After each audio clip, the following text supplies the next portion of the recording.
Story begins. The radio sat on the counter like something that had given up. It was not a radio in any modern sense of the word. It was a box. A black-painted metal box, roughly the size of a large hardcover book, with a cracked bakelite dial face on the front and a speaker grill made of cloth so old it had petrified into something closer to cardboard. The casing was dented in 2 places. The carrying handle, leather, original, had been repaired with electrical tape so many times the tape itself had layers. Black over black over black. The back panel was held shut with a machine screw that did not match the original threading. Someone had forced it closed with whatever they had on hand and never bothered to make it right. 3 coils of copper wire sat beside it on the counter, unspooled part way, their ends stripped bare. An antenna, disassembled. Someone had known how to take it apart. Someone had also known, apparently, not to throw it away. Marcus Webb did not touch it immediately. He looked at it first from a distance of about 4 feet, leaning against the back wall with his arms crossed, and he made his assessment with the speed and confidence of a man who had been doing this for 11 years and had not yet been significantly wrong about anything that mattered. "That's a TBY," he said. "Maybe a modified version. Walkie-talkie concept, but older. Early 1940s. Some of them were used in the Pacific Theater. Most of them rusted out or got destroyed. The ones that survived aren't worth much because the technology's completely obsolete and the parts are impossible to source." He paused. "Where'd you find it?" The old man on the other side of the counter did not answer immediately. He was perhaps 82, perhaps 85. The face had that quality of extreme age where the years stop being countable by looking. He wore a brown corduroy jacket with a small American flag pin on the lapel, grey trousers, and shoes that had been polished recently and carefully. His hands, resting on the counter on either side of the radio, were the hands of a man who had worked with them his entire life, the knuckles enlarged, the skin mapped with age. But the grip, when he had carried the radio in, had been firm. "It belonged to someone," the old man said. "Someone who asked me to bring it here." Marcus waited for more. More did not come. "Okay," Marcus said. He pushed himself off the wall and walked to the counter. Meridian Electronics Repair had been his shop for 4 years. Before that, he had worked for a larger operation in Cincinnati, before the larger operation decided it did not need a human specialist, when a software diagnostic could do the same job cheaper. The shop sat on the main street of Harlan, a small city in southeastern Kentucky that had been declining slowly for 30 years and had recently started declining faster. His clientele was mostly older people who did not want to replace things that could be fixed, plus the occasional collector who wanted something restored to working condition. He was good at his job. Exceptionally good. In the quiet way that people who have spent years learning something difficult become good at it.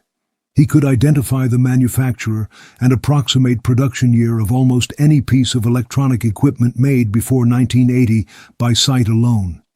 He could hear a fault in a circuit the way a doctor hears an arrhythmia. Something slightly wrong in the pattern, a skip where there should be continuity. He was not humble about this, not arrogant exactly. Arrogance implied performance, and Marcus did not perform his competence. He simply had it. He was direct. He told people what things were worth and what they were not worth. And he was almost always right. And being right had become a habit so deep it had started to feel like identity. He picked up the radio with both hands, turned it over, examined the bottom. No original manufacturer's plate, which was unusual. The plate had been removed, not worn away. The screw holes were still there, the ghost outline of where the plate had been pressed into the paint. Someone had taken it off deliberately. He turned it to the back panel, the mismatched screw. He reached for the flathead screwdriver on the pegboard behind him without looking, found it by touch, worked the screw loose. The back panel came away. He looked inside. The tube complement was wrong for a standard TBY. 3 of the original tubes had been replaced with types that did not belong in this circuit, and the replacements had been soldered in with modifications that suggested the person doing it knew exactly what they were changing and why. The crystal oscillator had been swapped. The frequency range, if this thing still functioned at all, would be significantly different from the standard issue specification. Someone had rebuilt this from the inside, not clumsily, not the work of a hobbyist. The solder joints were clean and precise, the kind of precision that came from training rather than experimentation. "This has been modified," Marcus said, more to himself than to the old man. "Substantially modified. Whoever did this knew what they were doing." "Yes," the old man said. "She did." Marcus looked up. "She." The old man's expression did not change. "Check the plate on the back. The original manufacturer's plate is gone, I know. Look at what's there instead." Marcus looked at the interior of the back panel, the side he had not examined yet. There, in the lower right corner, scratched directly into the metal with something sharp. Not stamped, not printed, but hand-engraved with the concentrated patience of someone working in difficult conditions, was a small block of text, a frequency number, 6 digits, and beside it, 3 letters, RAV, and below that, a date, not a manufactured date, written in European format, day 1st, 1406 to 1944. Marcus set the panel down. He looked at the old man. The old man looked back at him with the patience of someone who has been waiting a very long time for the right person to read something they already know. "Who is RAV?" Marcus asked. "Her name," the old man said, "was Renee Adele Voss. She was my grandmother. She died 4 months ago, at 96 years old, in a hospital in Lexington, Kentucky. And in 50 years of knowing her, she never once told me what she actually did during the war. But that wasn't the full story, and the old man was not finished." Marcus Webb had a system for situations that didn't fit his normal categories. The system was simple: keep asking questions until the picture sharpened enough to make a decision. He was good at questions. He was better at listening to the answers than most people expected from someone who gave the impression of already knowing everything. He set the radio down carefully, more carefully than he had picked it up, and leaned on the counter. "Tell me what you know," he said. The old man's name was Gerald Voss. He was 83, a retired civil engineer from Lexington who had built bridges for 40 years and now spent his retirement driving to places his grandmother had mentioned in passing over the decades, trying to assemble a life from fragments. Renée Voss, née Beaumont, had been born in Lyon, France in 1927. She had come to the United States in 1947, married an American serviceman she had met during the Liberation, settled in Kentucky, raised a family, lived quietly for the rest of her long life. She had spoken of the war rarely and obliquely. She mentioned Lyon sometimes. She never mentioned what she had done there. After she died, Gerald had gone through her things. In a locked metal box under her bed, he had found the key taped to the underside of her jewelry drawer, which he recognized as the hiding place she used for things she did not want forgotten, but did not want found easily. He had discovered 3 items. The radio, a notebook, thin, its pages water-damaged and partially illegible, and a single photograph. "What was in the photograph?" Marcus asked. Gerald reached into the inside pocket of his corduroy jacket, produced a photograph in a small plastic sleeve, the kind used to protect documents. He set it on the counter. Marcus picked it up. It showed a group of young people, 6 of them, 3 men and 3 women, standing in what appeared to be a stone-floored basement or cellar. The lighting was poor, a single lamp casting hard shadows. They wore civilian clothes, nothing that identified branch or unit. Their faces were serious, not posed. They were looking at something outside the frame.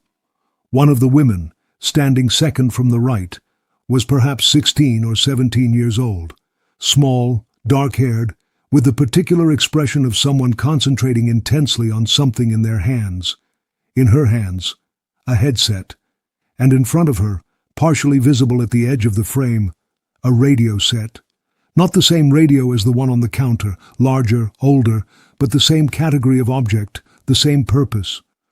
Marcus looked at the photograph for a long time. "That's her," Gerald said. "I recognized her from old family photographs. She was 17 in the summer of 1944. And the others? I don't know any of them, Gerald said. No names, no identification. I've been trying to find out for 4 months. Marcus set the photograph down. He looked at the radio. He looked at the frequency number scratched into the back panel. 6 digits. A specific frequency in the HF band, high frequency, the range used for long-distance communication in the 1940s. The range used by the OSS, by the SOE, by resistance networks across occupied Europe. He had a frequency reference guide in the back office. He kept it because he occasionally restored vintage military radio equipment, and authentication required knowing what frequencies were assigned to what operations. He went and got it. He found the range, cross-referenced the 6-digit number. He stopped, read it again. The frequency was listed in the index under a single entry.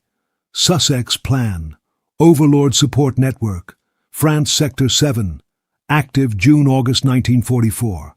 The Sussex Plan had been a joint OSS-SOE intelligence operation, American and British intelligence working together in occupied France in the lead-up to and aftermath of D-Day. Teams of 2 agents parachuted behind enemy lines, radio operators supporting them from fixed positions in French cities. Lyon had been one of the primary nodes. Marcus walked back to the counter. He set the reference guide down beside the radio. He put his finger on the entry. He looked at Gerald Voss.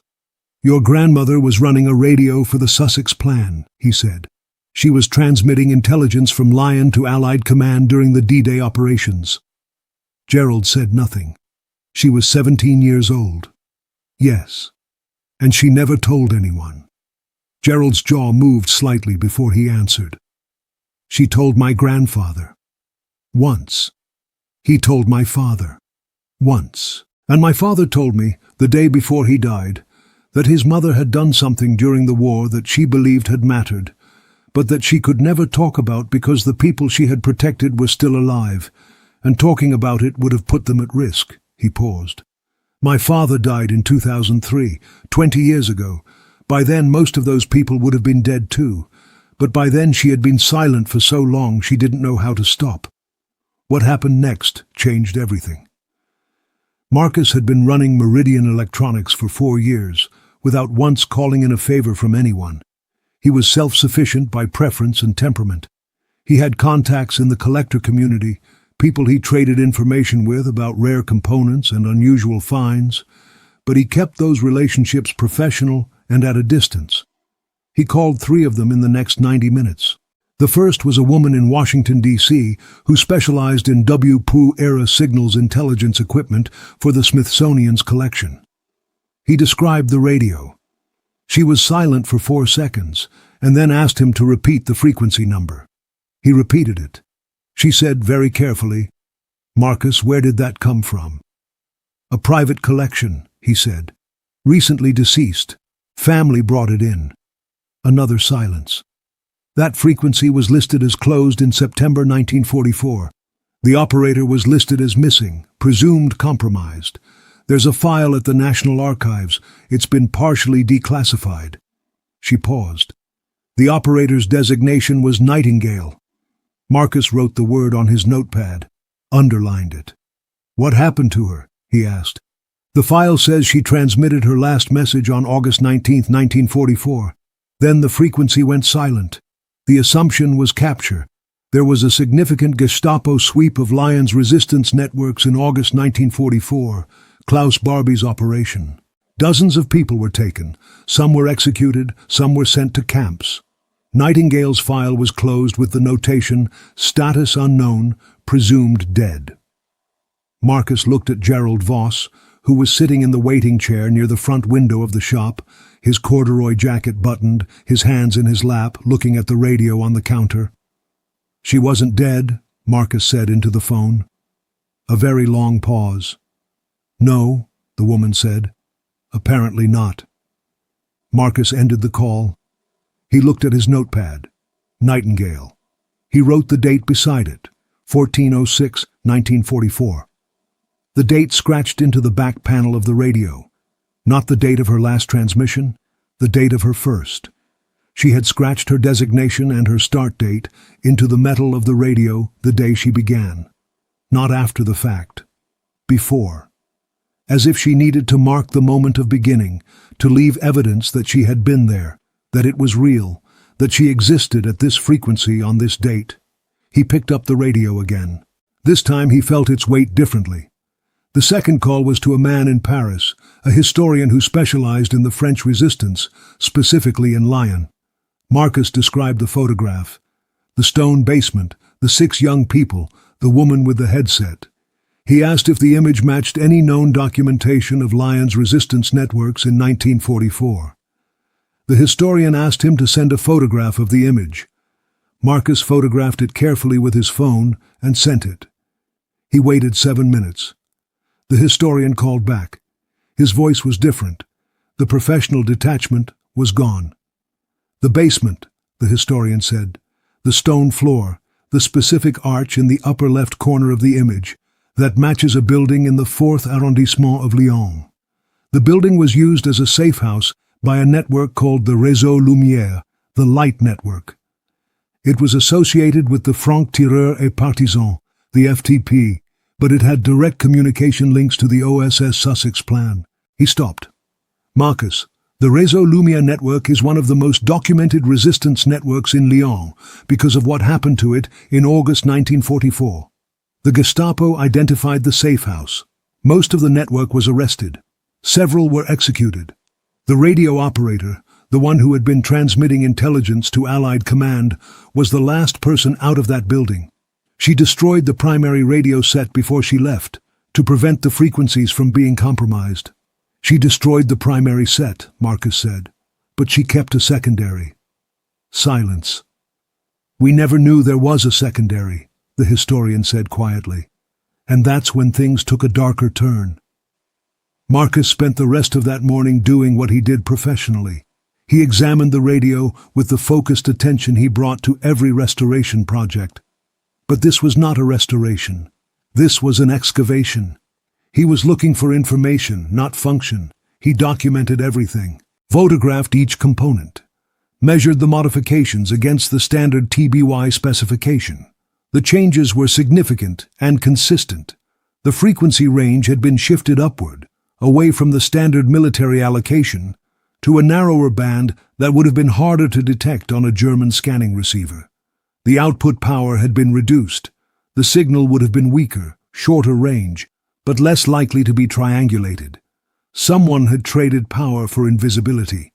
This was operational thinking. The thinking of someone who understood that being heard by the right people mattered less than not being heard by the wrong ones. Marcus made a list of what the modifications implied. Experience, not the experience of training, but the experience of operating under active threat. These changes had been made to a radio that was already in use, not before it was deployed. Someone had identified the weaknesses in the original configuration and corrected them mid-operation. At 17 years old, he picked up the thin notebook Gerald had brought along with the radio. The pages were water-damaged, as Gerald had said. The ink had bloomed in places, entire sections illegible. But not all of it. The legible portions were in French, written in a small, precise hand. Not a diary. The entries were too terse, too stripped of personal reflection. Transmission logs, dates, times, frequencies used, message lengths, column after column of operational data. Marcus did not read French beyond a basic level, but he could read numbers. He found the entry for June 14, 1944, the first entry, a start time of 22:14, 10 minutes past 10 at night. Duration, 4 minutes, 30 seconds. Frequency, the same 6-digit number scratched into the back panel. Below the entry, in slightly larger letters that suggested they had been written with more force than the surrounding text. Premier contact, confirmé. First contact, confirmed. He found the entry for August 19, 1944. The last entry. The time was 03:47, nearly 4 in the morning. Duration, 1 minute, 12 seconds. The frequency had changed, a different number, an emergency frequency. And below the entry, nothing. No notation, no conclusion. The next page was blank except for water damage. She had transmitted at 3:47 in the morning on August 19th, on an emergency frequency, for 72 seconds, and then she had gone silent. Marcus sat back in his chair. 72 seconds. In 72 seconds, in the middle of the night, with the Gestapo closing in on her network, René Beaumont, 17 years old, Nightingale, had transmitted one final message to Allied command and then disappeared into a new identity for the next 80 years. He looked at the calendar on the wall. Then he looked at Gerald Voss. "The historian in Paris," Marcus said. "He said the radio operator was the last person out of the building. The others were arrested." "Yes," Gerald said. "Gerald, did your grandmother ever talk about what happened to the others?" Gerald was quiet for a moment. "She talked about a name once, when I was maybe 12 years old. I was watching a war film on television, and she came into the room and stood behind the couch and watched for a minute, and then she said a name. I didn't recognize it. I asked her who it was. She said he was a boy she had known, and then she went to the kitchen and didn't come back." "What was the name?" "Laurent," Gerald said. "Just Laurent, no last name."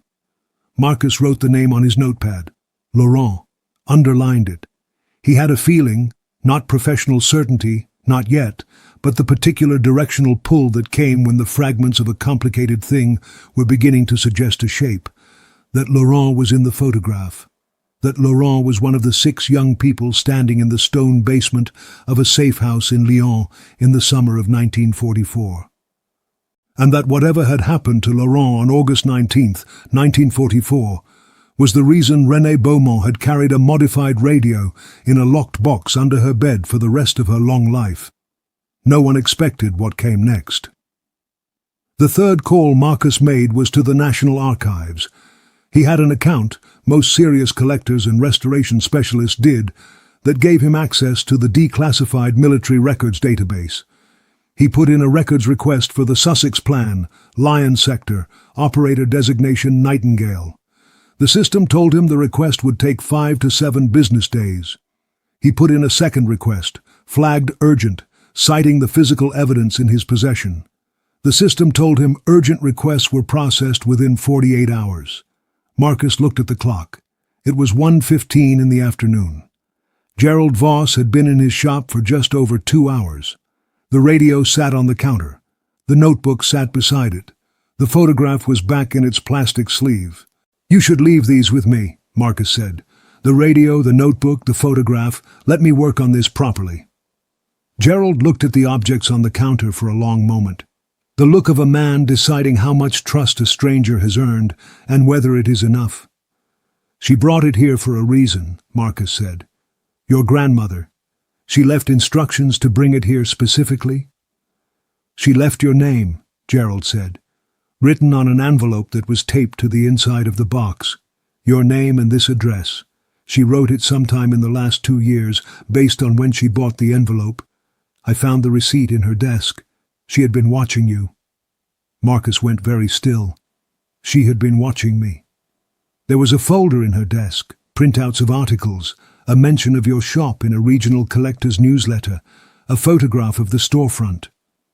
Gerald reached into the other inside pocket of his jacket, produced a sealed envelope, set it on the counter beside the radio. "She said to give you this after you had seen the radio, after you had looked at it properly." The envelope had Marcus's name on it in a handwriting that was careful and slightly labored. The handwriting of someone very old or very ill, working with concentration. Marcus picked it up, held it, did not open it immediately. "She knew what the radio was worth," he said, "not monetarily. She knew what it meant, what it represented, and she watched for the right person." Gerald said nothing. His hands were folded in his lap. Marcus broke the seal on the envelope. Inside, a single sheet of paper, folded once. He unfolded it. The letter was in English, which surprised him. He had expected French. The handwriting was the same careful, labored script as the envelope. The date at the top was 14 months earlier. It read, "To the man who fixes things that other people think are beyond fixing. I have been watching your work for 2 years. I have read what you have written about restoration, and the difference between an object's apparent condition and its actual condition. You understand something that most people don't. that what appears broken is not always broken, and that what appears worthless is not always worthless. You look carefully before you decide. That is rarer than you know. I am writing this because I am 94 years old, and I will not write it later. There is a radio in a box under my bed. It is ugly and damaged, and it will seem worthless to most people. It is not worthless. It contains a frequency that I used for 67 days in the summer of 1944, and a date that I will not forget as long as I live, and my initials, which no one has called me by in 80 years. I was Nightingale. I do not know if that means anything to you. It will mean something to the right people when the time comes. My grandson Gerald will bring you everything. Please look carefully. There is more to find than what is visible on the surface. The message I transmitted on August 19, 1944, has never been decoded. The original ciphertext is hidden inside the radio. It is time for it to be found. What it says will explain why I stayed silent for 80 years. The letter was signed, R.A.V. Marcus read it twice. Then he set it down on the counter. He looked at Gerald. Gerald was watching him with the expression of a man who does not yet know what is in the letter, but has been carrying the weight of it for 4 months. She hid a message inside the radio, Marcus said. Her last transmission. The original ciphertext. Gerald closed his eyes briefly, then opened them. Can you find it? Marcus picked up the radio, turned it over in his hands. He had examined the interior carefully. He had not found anything that looked like a hidden document, but he had been looking for electronic components. He had not been looking for paper. He took the back panel off again, looked at the interior with a flashlight, the tubes, the modified oscillator, the hand-soldered connections. All of it examined and documented. He looked at the chassis itself, the metal frame that held everything together. At the bottom of the chassis, beneath the tube bank, there was a narrow channel, a structural feature, part of the original design, running the length of the unit. He had noted it and moved on. It was not relevant to the electronic function. He got a thin dental pick from his tool drawer, eased it into the channel, resistance, not metal against metal, something else, something that gave slightly. He worked the pick slowly, carefully, along the channel. After about 30 seconds, the edge of something appeared, thin, folded. He worked it free with extreme care, a strip of paper, rolled thin, folded twice, perhaps 5 centimeters wide, 15 centimeters long when unfolded. The paper was old, cream-colored originally, now the pale brown of aged documents. The ink was faded but legible. 5 letter groups, rows of them, handwritten in the same small, precise hand as the transmission logs. Ciphertext, the encoded form of a message that had never been decoded, that had been waiting inside this radio for 80 years. Marcus set it on the counter. He and Gerald looked at it together. "Can you read it?" Gerald asked. "Not directly," Marcus said. "This is a one-time pad cipher, most likely. The Allied networks used them. To decode it, you need the original key, which would be in the hands of the OSS Records Office." He paused. "Or whoever inherited those records." "The CIA," Gerald said. "The CIA," Marcus confirmed. But that wasn't the full story. Not yet. The next 48 hours moved with the particular momentum of things that have been still for a very long time and then begin to move all at once. The National Archives request came back in 18 hours, not 48. The response was not an automated record retrieval. It was a phone call from a person, a woman who identified herself as a senior archivist in the Military Records Division and who asked, before she said anything else, whether Marcus was currently in possession of physical materials associated with the Sussex Plan Lyon sector. He said yes. She said she would be in Harlan the following morning. Marcus called Gerald, who had driven back to Lexington the previous evening. Gerald turned around and came back. The archivist arrived at 9 in the morning. Her name was Dr. Patricia Okafor. She was in her early 50s, precise and efficient, carrying a hard-sided briefcase that she set on the counter with the care of someone who transported important things for a living. She looked at the radio. She looked at the notebook. She looked at the strip of cipher text. She did not touch any of them without asking permission first. She spent an hour examining the materials. She took photographs. She consulted documents in her briefcase. She asked Marcus detailed questions about where each item had been found within the radio, what the condition was when he found it, whether anything had been altered during his examination.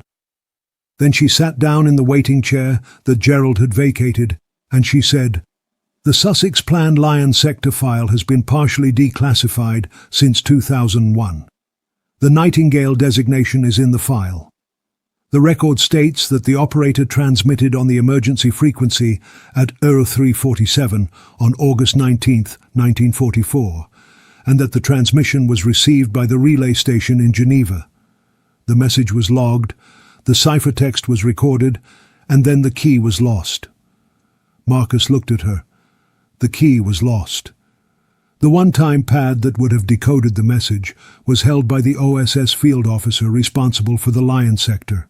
He was killed on August 22, 1944, in a separate incident. Without the pad, the message was undecodable. It was logged as an unresolved transmission and filed. "For 80 years, Marcus said. "For 80 years, Dr. Okafor confirmed, but Nightingale apparently kept a copy of the key." Marcus looked at Gerald. Gerald had gone very still. "The notebook," Marcus said. He picked it up, turned to the back pages. He had examined the front pages, the transmission logs. He had not examined the back pages carefully because the water damage was extensive and he had assumed they were illegible. He opened the last pages, looked at them under his magnifying glass. The water damage was extensive, but in the lower right corner of the second-to-last page, protected by the back cover, partially legible, a column of letter groups, not cipher text, the reverse, the key.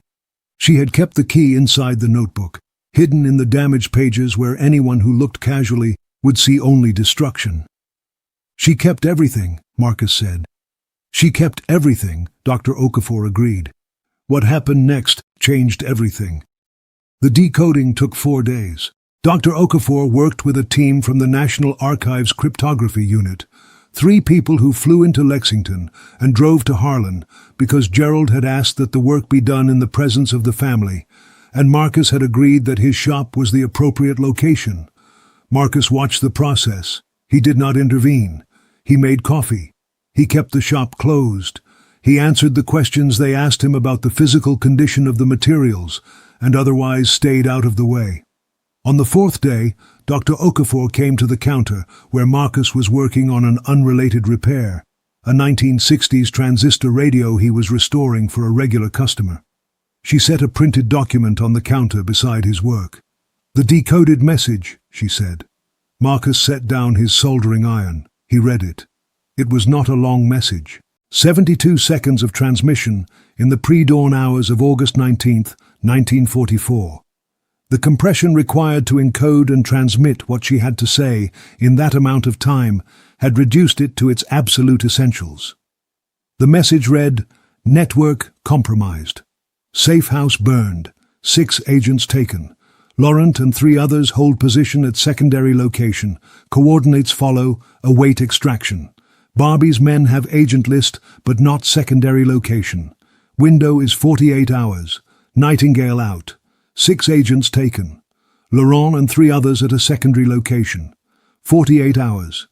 She had transmitted the coordinates of a secondary safe house. She had told Allied Command that 4 members of her network were hiding and had 48 hours before they would be found. Marcus read the message a second time. He looked at Dr. Okafor. "Did anyone respond?" he asked. "Did Allied Command act on this?" Dr. Okafor set a second document beside the first. A page from the Geneva Relay Station's log, August 1921, 1944. An entry on August 20th, 17 hours after Nightingale's last transmission, showed a message sent to an OSS field team operating near Lyon. Coordinates, a retrieval order. An entry on August 21st showed confirmation of extraction. 4 agents retrieved, secondary location. Lyon sector, condition poor but alive. Marcus set the document down. He pressed both hands flat on the counter. 4 agents, retrieved alive. August 21st, 1944. because a 17-year-old girl had transmitted their location at 3:47 in the morning in 72 seconds on an emergency frequency before she destroyed her primary radio and walked out of a building that was about to be raided. She had saved 4 lives. And then she had disappeared into silence because saying what she had done would have meant identifying herself. And identifying herself would have meant identifying the network. And identifying the network would have put the people she had protected at further risk. She had chosen silence as the final act of the same discipline that had kept her people alive. Marcus stood very still for a long time. Then he went to the waiting area where Gerald Voss was sitting, handed him the decoded message, and said nothing. Gerald read it. He read it again. His jaw worked slowly. He looked at the photograph, the 6 young people in the stone basement, and then at the document in his hands, and then at the radio on the counter. He said one word. Laurent. Marcus sat in the chair beside him. Do you want to know what happened to him? Gerald looked at him. His eyes were wet, but his expression was the expression of his grandmother. Absolute stillness above the emotion, control so deep it had become structural. Yes, he said. No one expected what came next. The 4 agents retrieved on August 21, 1944 were identified in the OSS Lyon sector file. Dr. Okafor had pulled the full record. She read the names to Marcus, who wrote them on his notepad. Laurent Beaumont, age 19, Réseau Lumière Network, franc-tireur et partisan liaison. Retrieval condition, dehydration, minor wounds. Subsequent record, transferred to Free French Forces, served until end of war, demobilized 1945. Post-war record, France, then emigration to Canada, 1952. Settled in Montreal. Marcus looked at Gerald. His last name was Beaumont. Gerald was very still. That was my grandmother's name, before she married. Laurent Beaumont, Marcus said. Gerald closed his eyes. When he opened them, they were clear. Something had resolved in his face. Not relief, not grief, but the look of a person who has received an answer they had been carrying the question of for a very long time. Her brother, Gerald said. She had a brother. My grandfather mentioned it once, a very long time ago, that she had family she had left behind in France. He didn't know details. She wouldn't discuss it. He paused. She transmitted from a burning network in the middle of the night to save her brother. And then she came to America and never said his name. Marcus thought about what it would take to transmit 72 seconds of information that saves your brother's life, and then to stay silent about it for 80 years because saying it would have required explaining how you knew where he was, and explaining that would have required explaining everything, and explaining everything in 1944 or 1954 or 1964 meant identifying people who needed to stay unidentified. The discipline of it, the cost of it. Is he still alive? Marcus asked. Laurent Beaumont, Montreal, 1952. Dr. Okafor looked at her documents. The file ends in 1945. I don't have post-war tracking. Marcus picked up his phone, opened a database he used for provenance research, genealogical records, public registries. He typed the name, Laurent Beaumont, Montreal, born approximately 1925, Lyon, France. He found a death record. Laurent Beaumont, born 1925, Lyon, died 2009, Montreal. Survived by 2 sons and a daughter. 2 sons and a daughter. Gerald's grandmother had kept her silence for decades, and in that silence, her brother had lived a full life, had married, had children, had died at 84 years old. He had lived because of 72 seconds of transmission in the middle of the night from a 17-year-old girl who had then walked away and never taken credit. Marcus showed Gerald the screen. Gerald read it. He sat with it for a moment. Then he said, "She never knew if it worked." "What?" "She transmitted the coordinates. She walked away. She had no way of knowing if anyone received the message. She had no way of knowing if the extraction happened. She spent 80 years not knowing if it worked." The room was quiet. Marcus thought about that. 80 years of not knowing, of silence that was necessary but that contained inside it this unresolvable question. Did it work? Did the message arrive? Did the team get out? She had died not knowing, 4 months ago, at 96 years old. She knew he survived the war, Marcus said slowly. If she stayed in contact with any part of her family in France? She didn't, Gerald said. Complete break. She told my grandfather that it was necessary. That contact would have created risk. She cut everything. He paused. She didn't know if Laurent was one of the 4 who were retrieved. She knew he was in the secondary location. She knew she had transmitted the coordinates, but she didn't know if the message was received. She didn't know if anyone came. Marcus set his phone down. He looked at the radio. The ugly, battered, modified radio that a 17-year-old girl had rebuilt from the inside to make herself harder to detect and easier to ignore. That she had marked with her initials and the date of her first transmission, that she had kept for 80 years in a locked box under her bed.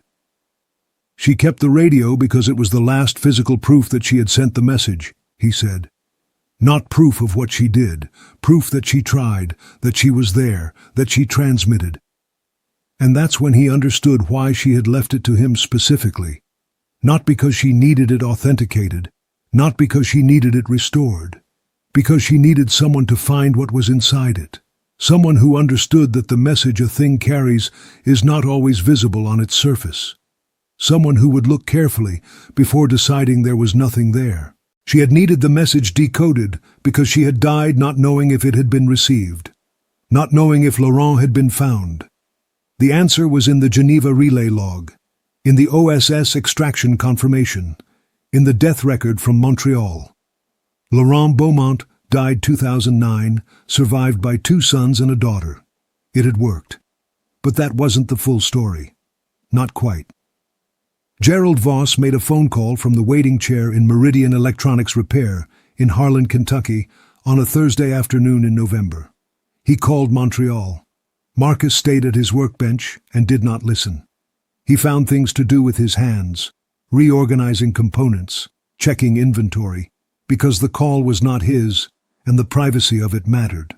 The call lasted 23 minutes. When it ended, Gerald sat for a while without speaking. Marcus waited.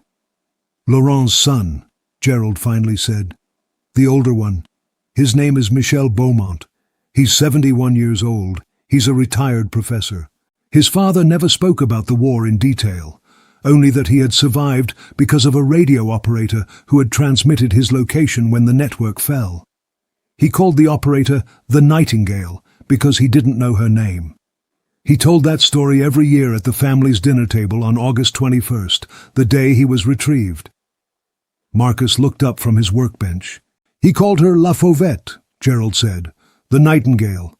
Every year on the anniversary, his father had raised a glass to the Nightingale who had saved him, not knowing it was his sister, not knowing she was alive, not knowing she had gone to America and built a life. Gerald set his phone on the arm of the chair. He looked at the radio. They never knew, he said. Laurent died in 2009 not knowing his sister had survived. Renee died 4 months ago not knowing her brother had lived. He paused. 80 years. They were both alive, in the same world, and neither one knew. Marcus set down the component in his hands. He had no professional assessment to make, no technical evaluation, nothing in 11 years of fixing things that had prepared him for the particular weight of this specific silence. But now Michel knows, Marcus said. Michel knows, Gerald confirmed. He's going to tell his brothers and sister. And then, Gerald stopped. His voice had developed something in it. Not instability, something else. He cried, Gerald said. When I told him. He cried and said his father would have, that Laurent would have. Gerald stopped again, pressed his lips together, looked at the ceiling for a moment. He said his father would have wanted to know she was brave, Gerald finally said. That was the word he used. Not heroic, not remarkable, brave, that she was brave. The shop was quiet. Outside on the main street of Harlan, the ordinary afternoon continued. A truck passing, voices somewhere down the block, the particular ambient sound of a small city going about its business. unaware of what was happening in a small electronics repair shop on its main street. Marcus looked at the radio one more time. Ugly, dented, modified from the inside out, marked with initials that no one had called her by in 80 years, carrying a hidden message that had been waiting for the right person to look carefully enough to find it. R.A.V. Nightingale, 17 years old, in a stone basement in Lyon, rebuilding a radio to make herself invisible to the wrong people while she transmitted the location of her brother to the right ones. And then walking away into silence. For 80 years, carrying the discipline of a covert operator long after the operation had ended, because the operation of keeping people safe does not end when the war does.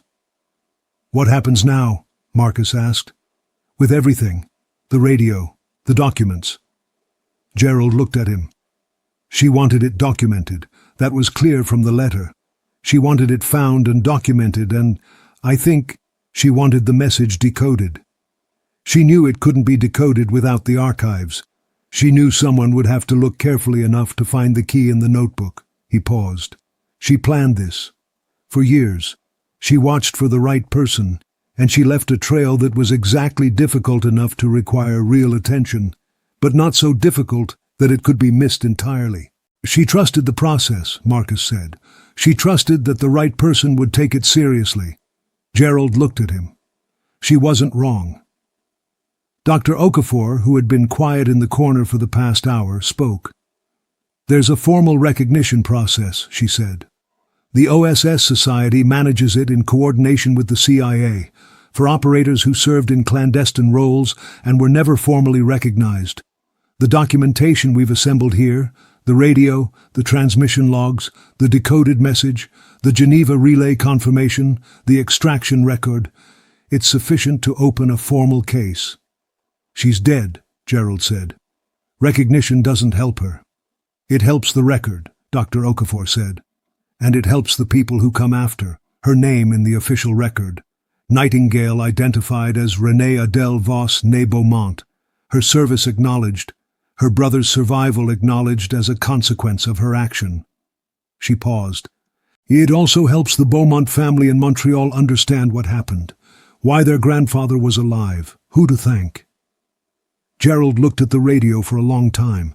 Then he said, "She would have hated that, the ceremony, the official recognition. She would have found it—" He paused, searching for the word, "excessive." Marcus almost smiled. "Probably." "But she set this in motion," Gerald said. "She left the box. She left the letter. She chose to have it found." He looked at Marcus. "She knew it would lead here, to this. She wanted the record corrected, even if she wasn't alive to see it." Marcus nodded. He understood that. The impulse to make the record true, even at the end, even posthumously. The understanding that truth has value independent of whether the person who tells it is present to witness its reception.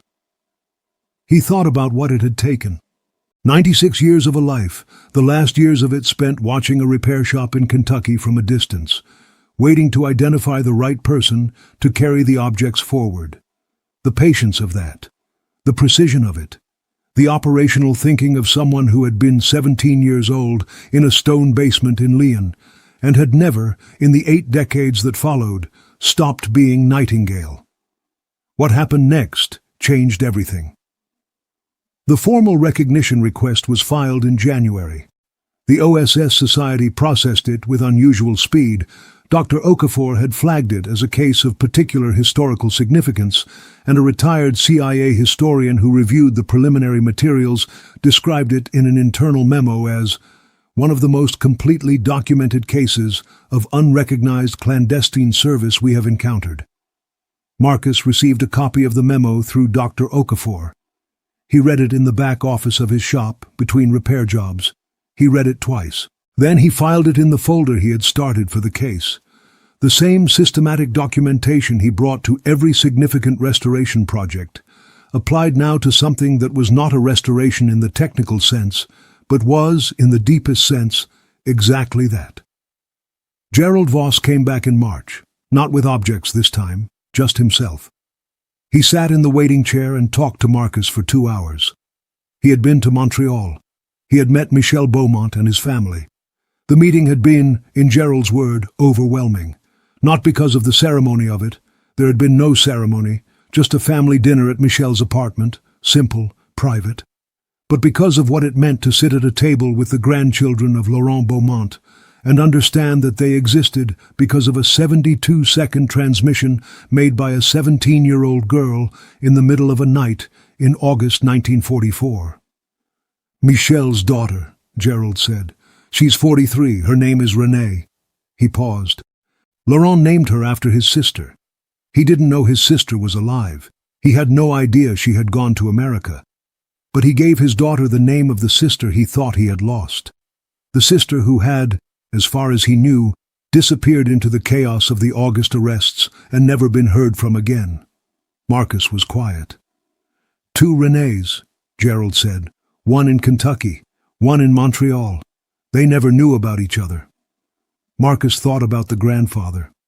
Laurent Beaumont, raising a glass every August 21st to the nightingale who had saved him. Not knowing the nightingale was his sister.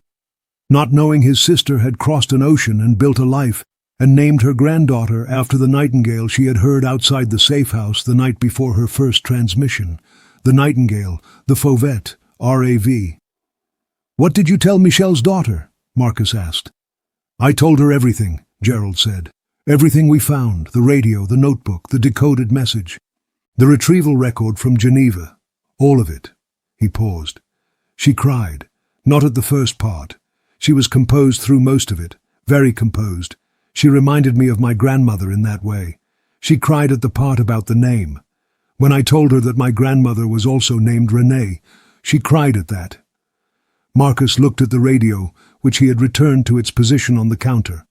He had kept it there after Gerald had asked him to hold on to it while the recognition process moved forward. It looked the same as it always had. The dented casing, the repaired handle, the seized zipper, worthless to anyone who did not know what it contained. The recognition, Marcus said. When it comes through. Is there a ceremony? Small one, Gerald said. The OSS Society does something at their annual gathering. I'll be there. Michel is flying over from Montreal with his daughter. Renee, Marcus said.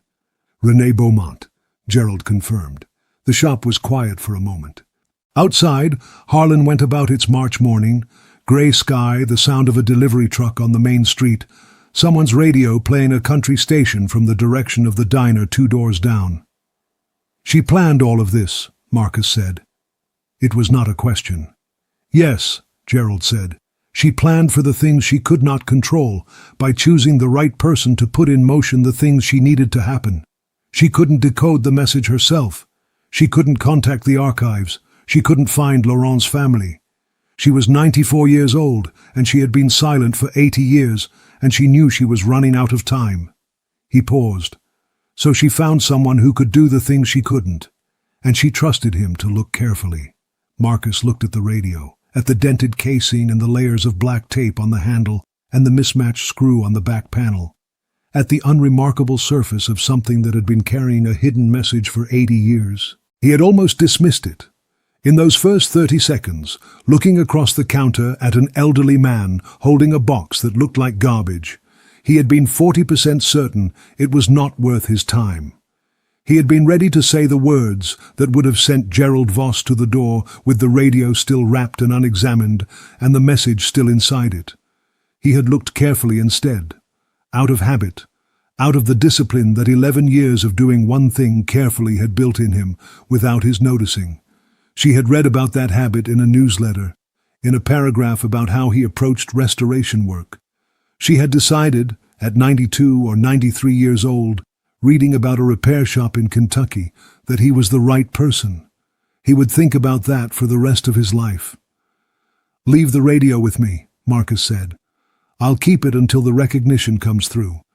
Then it should go somewhere that will hold it properly, the Smithsonian or the OSS Society archives. Gerald nodded. He stood up, held out his hand. Marcus took it. The handshake was firm and brief. Thank you, Gerald said, for looking carefully. Thank her, Marcus said. She knew I would.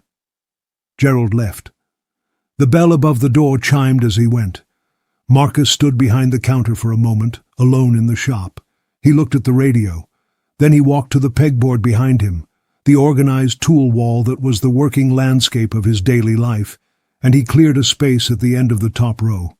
He found a small piece of black velvet in the storage cabinet, the kind he used for displaying restored items, and he folded it and placed it on the shelf below the pegboard. He set the radio on the velvet. He made a card in the format he used for display items in the shop, white card, clean printing.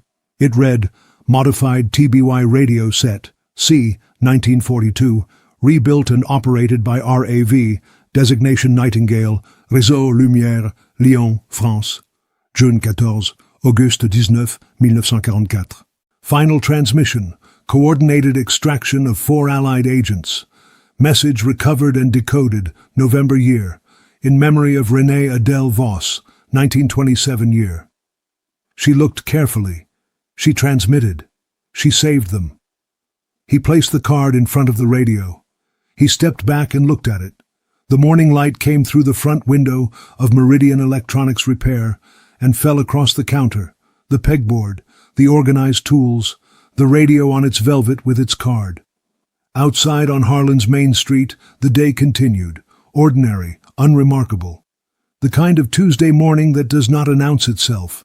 Inside the shop, a modified radio set from 1942 sat on a piece of black velvet and carried the accumulated weight of 80 years of silence and 1 moment of extraordinary courage, and a card that named what it was and what it had done. Not classified, not sealed, not filed and forgotten in an archive. Present, displayed, real. Marcus went back to the transistor radio on his workbench, the 1960s restoration, the regular customer's job that had been waiting patiently for 3 days. He put in his earpiece, picked up his soldering iron, and listened to the circuit. At 9 o'clock, the door chimed. A customer came in with a broken amplifier and the apologetic expression of someone who expected to be told it was not worth repairing. Marcus set down the soldering iron. He looked at the amplifier before touching it. He always looked carefully before touching. He had learned something from an old woman who had rebuilt a radio from the inside out and hidden a message in it for 80 years. That the apparent condition of a thing tells you almost nothing about its actual condition. That dismissing something based on its surface is not expertise. It is laziness wearing expertise as a mask. He looked at the amplifier. He picked it up. He turned it over in his hands with the full attention of someone who understands that value hides in unexpected places, and history lives in objects that other people overlook. "Tell me about it," he said to the customer. "Everything you know about where it's been. Because the story was always inside the object, you just had to know how to find it." The OSS Society formal recognition was held in May in Washington, D.C. Gerald attended with his wife. Michel Beaumont flew from Montreal with his daughter Renée and his youngest son. Marcus drove up. He had not been asked to attend. He was not family, not official, but Gerald had called him the week before and said quietly that he should come. He sat in the back of the room. The ceremony was small, 40, perhaps 50 people. The OSS Society's director read a brief account of Nightingale's service, the dates, the network, the final transmission, the extraction of 4 agents, the identification of the operator as Renée Adèle Vos née Beaumont, the note that she had carried her service in silence for 80 years. When the director finished, he called Gerald Vos to the front to receive the formal recognition certificate on behalf of his grandmother's estate, and then he called Renée Beaumont, Michel's daughter, Laurent's granddaughter, named, without knowing it, for the woman who had saved her grandfather's life. She walked to the front of the room. She was 43 years old, dark-haired, with the composed expression of someone who had been emotional earlier and was now entirely still. She received a second certificate, an acknowledgement of Laurent Beaumont's extraction as a direct result of Nightingale's final transmission. She stood at the front of the room, holding the certificate. She looked at it for a moment. Then she looked up at the room. She found Marcus in the back row. She did not know him well. They had spoken once, briefly, when Gerald had made introductions in the lobby, but she held his gaze for a moment with an expression that was the same expression his grandmother had used in that waiting chair. Absolute stillness above the emotion, control so deep it had become structural. She nodded once. Marcus nodded back. The ceremony ended. People moved toward the small reception area. Marcus stayed in his seat for a moment. He thought about a repair shop in Kentucky and an ugly radio on a counter and a man who almost said the words that would have ended the story before it started. He thought about the habit of looking carefully, where it came from, how it had been built, unremarkably, over 11 years of doing one thing with real attention, how it had looked, from the outside, like professional confidence, the certainty of someone who knew things, when really it was just the refusal to stop looking before you were sure. He thought about a 17-year-old girl in a stone basement, rebuilding a radio from the inside to make herself less visible, and scratching her initials into the metal on the first night she transmitted, because she needed to mark the moment, to leave evidence that she had been there, that she had tried, that the moment was real. R.A.V. He stood up, walked to the reception, found Gerald, shook his hand, found Renée Beaumont, said something inadequate about her grandfather and her grandmother, and the name they shared without knowing it. She thanked him in the precise, formal way of someone who does not have words for what they actually feel and knows it, and chooses accuracy over expressiveness. He drove home to Harlan the same evening. He unlocked the shop, turned on the lights, stood in the familiar smell of solder and old components and the particular dry warmth of electronics kept in a climate-controlled space. He looked at the radio on its velvet at the end of the tool wall. He looked at the card beside it. She looked carefully. She transmitted. She saved them. He thought it was probably the most accurate thing he had ever written about anything. He turned off the lights, locked the door, drove home. The next morning he unlocked the shop at 8, made coffee, stood at the counter looking at the day's work. 3 repair jobs waiting, 2 assessments scheduled, 1 customer coming in with something they had described on the phone as a very old radio, probably worthless, but my mother said to bring it to you. Probably worthless. He smiled, just slightly. He set down his coffee, picked up his tools, began. Because the story was always inside the object. You just had to be willing to look carefully enough to find it. And some objects had been waiting a very long time for the right person to come along and finally, properly, look. Some messages travel 80 years before they arrive. Some silences are not absence, they are the last act of protection. And some repair shops in small Kentucky towns become the place where a truth hidden inside a broken radio finally finds its way into the light. If someone handed you something that looked worthless today, would you look carefully before deciding? 3 weeks after the ceremony in Washington, a package arrived at Meridian Electronics Repair, addressed in handwriting Marcus did not recognize. The return address was Montreal, Quebec. The package was small, padded, wrapped in brown paper, and sealed with tape that had been applied with careful thoroughness. Marcus set it on the counter. He looked at it for a moment before opening it. The habit. Inside the padding was a small object wrapped in tissue paper. He unwrapped it carefully. A photograph. Black and white. Framed simply in plain wood recently. The image was old. The paper stock, the tonal range, the particular quality of light suggesting the late 1930s or early 1940s. It showed 2 young people sitting on the steps of a building with a French architectural character. The proportions of the door frame, the style of the ironwork visible at the edge of the frame. A boy, perhaps 16, and a girl, perhaps 13 or 14. They were not looking at the camera. They were looking at something to the left of the frame. The girl was laughing. The boy was watching her laugh with an expression that was somewhere between affection and amusement. There was a note tucked into the back of the frame, written in careful English with the particular formality of someone writing in a second language. My father kept this photograph his entire life.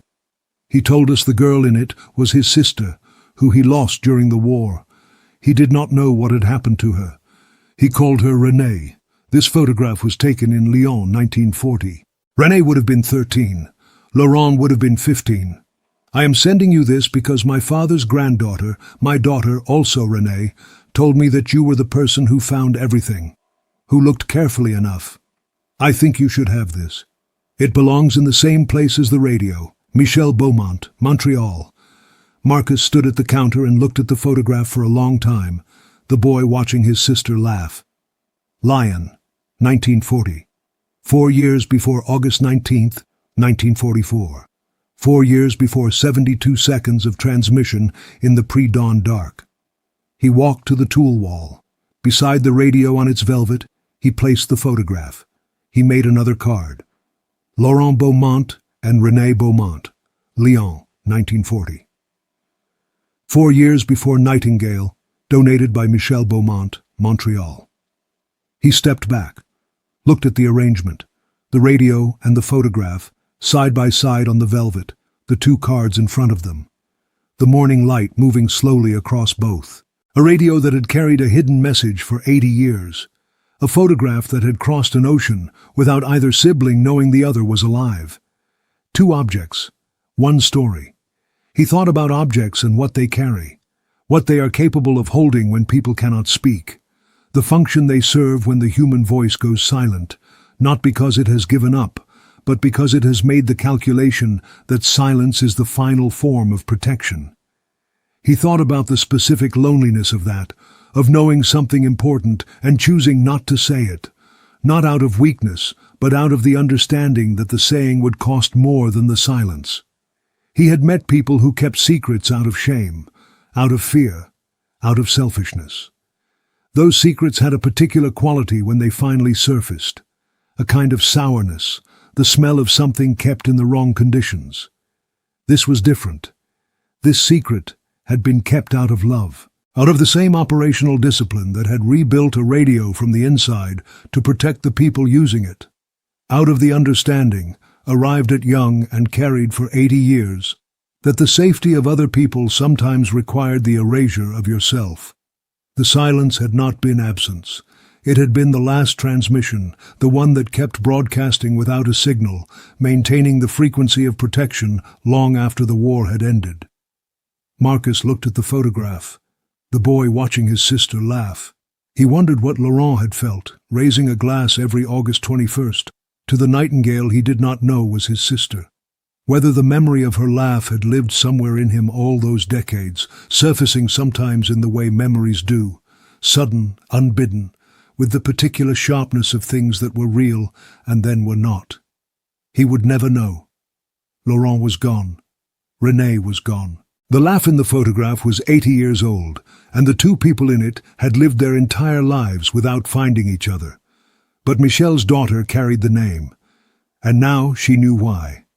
Some things arrive too late for the people who needed them, but they arrive in time for the people who come after. That was not nothing. That was, in fact, quite a lot. Marcus went back to the workbench. He had a day's work ahead of him, and it was 8:15 in the morning and the coffee was still warm, and the first repair of the day was waiting with the particular patience of inanimate objects, which is to say, infinite. He picked up his tools. He looked carefully before he touched. 6 months after the recognition ceremony, the Smithsonian's National Museum of American History reached out through Dr. Okafor. They were developing an exhibition on clandestine communications in World War II, signals intelligence, radio operators, the technological and human infrastructure of covert operations. They had heard about Nightingale. They wanted the radio. Marcus took the call in his back office. He listened to what they were proposing, a permanent display, properly preserved, contextual documentation, the decoded message displayed alongside the physical radio and the transmission log. Nightingale identified by name, the extraction confirmed, the story told. He said he would discuss it with Gerald Voss and Michel Beaumont. He called Gerald. Gerald said yes immediately. Then he paused and said, "She would have hated that too, you know, being in a museum." "Yes," Marcus said. "But she planned for the story to be told," Gerald said. "She could have burned everything. She didn't. She left it for someone to find. She wanted it known, even if she wasn't there to witness the knowing." "So yes," Marcus said.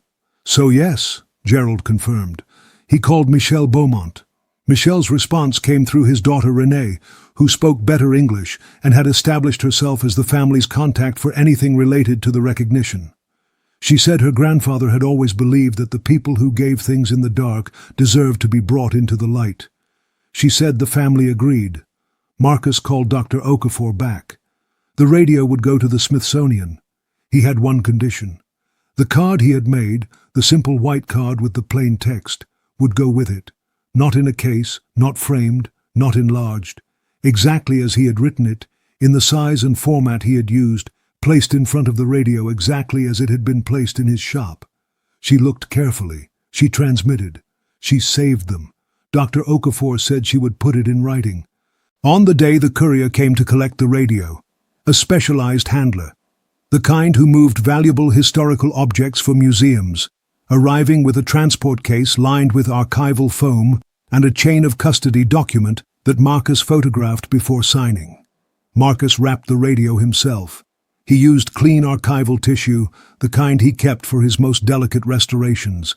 He was precise and careful, each layer placed with attention, the corners protected, nothing tight enough to create pressure. He had the radio wrapped and in the transport case in 12 minutes. The handler sealed the case, signed the custody document.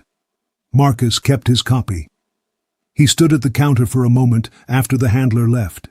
The velvet square at the end of the tool wall was empty. The card was gone. The photograph, the one Michelle had sent, was still there, because Marcus had photographed it and sent the image to the Smithsonian, but kept the original. It was not his to give. It was a gift from a family, and it stayed in the shop. He looked at the empty velvet, the space where the radio had been. He thought about what it meant to be a person who fixes things, the specific discipline of it. You took something broken, and you paid full attention to it, and you tried to understand what it actually was, rather than what it appeared to be. And sometimes you found that it was not broken at all, just misunderstood, just carrying something that wasn't visible on its surface. He had been doing this for 11 years. He would do it, he supposed, for the next 20 or 30, or however many were left. He had learned something in the last several months that he had not known how to articulate before, though he had been practicing it every day without knowing. He had learned that looking carefully is not just a technical skill. It is a form of respect for the object, for the history inside it, for the people who made it and used it and kept it and eventually, in an act of trust and desperation and precision, brought it to the right person. Renee Adele Voss had trusted him to look carefully. She had been right to. He did not think of himself as a hero of the story. The story did not have heroes in the conventional sense. It had a 17-year-old girl who had rebuilt a radio to save her brother and then kept silence for 80 years as the last act of the same discipline, and an old man whose love for his grandmother had driven him to a repair shop in Kentucky, and a woman at the National Archives who had understood immediately what she was looking at, and a historian in Paris who had cried when he saw the photograph, and a family in Montreal that had raised a glass every August 21st to a nightingale they did not know was still singing. Marcus had just been the person who looked before touching. He went back to the workbench, picked up his soldering iron. The transistor radio from the regular customer was almost done. 2 more connections, a final test. Then it would play again for the first time in however many years it had been silent. That was the job. Find the fault, restore the function, return the voice. He touched the iron to the solder, held it exactly long enough, pulled it away clean. The connection held. He would test it in a moment. But first he sat still for a moment in the quiet of the shop, in the smell of solder and old components, with the photograph of 2 children on the steps of a Lyon building in 1940 on the shelf behind him, and he let the morning be what it was. A repair shop on a main street in a small city in Kentucky. Ordinary, unremarkable. The kind of place that does not announce itself. The kind of place where, if you looked carefully enough, you might find that something you assumed was worthless had been carrying an important message for a very long time, waiting for the right person, waiting for someone who would look before deciding. He picked up the transistor radio, turned it over in his hands, found the power switch, turned it on, static. Then, faint, then stronger, a signal, clear and clean through the repaired circuit. Music from a station 60 miles away, carried perfectly across the morning air. He set it on the workbench and listened for a moment. Then he made a note in his repair log. Function restored, ready for collection. And he reached for the next job. Some signals travel decades before they find a receiver. Some people spend their lives transmitting on frequencies no one is tuned to, not because they have given up, but because they are waiting for the right ears. And some small repair shops in Kentucky become, without warning or ceremony, the place where 80 years of silence finally resolve into sound. What would you find if you looked carefully at the things you've been too quick to dismiss?